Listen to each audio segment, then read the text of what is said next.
Yangi tug'ilgan chaqaloqni cho'miltirish uchun eng qulay vannalardan bittasi bu shunaqa dvovodnoy stoykali vanna bo'ladi.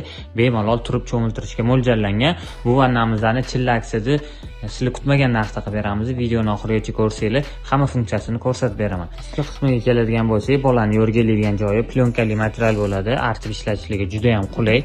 Vannamizning o'ziga keladigan bo'lsak, oddiy vannalardan ko'ra ancha kattaroq bo'ladi. Suv qo'yib yuborishga slif joylari bor. Gradusniklari ham sensorli bo'ladi.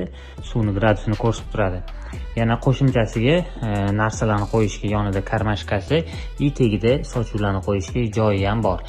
Yana bitta qulaylik keladigan bo'lsa, g'ildiragi bo'ladi. Bunda 4 ta stoykasida ham g'ildiragi bor. Hamma g'ildirak tormozda, bemalol tormozda qo'yib qo'ysanglar ham bo'ladi. Eng qiziq joyi keldik. Narxi bular bilasizlar 1 milliondan kam sotilmagan stoykali vannalar. Aynan shu vannamizni oyga oxirgacha 850 ming so'mdan xarid qilsanglar bo'ladi. Hammasini rangi shunaqa bir xil. Yana qo'shimchasiga vannani o'zini alohida olib ham yerga qo'yib ishlatsanglar bo'ladi.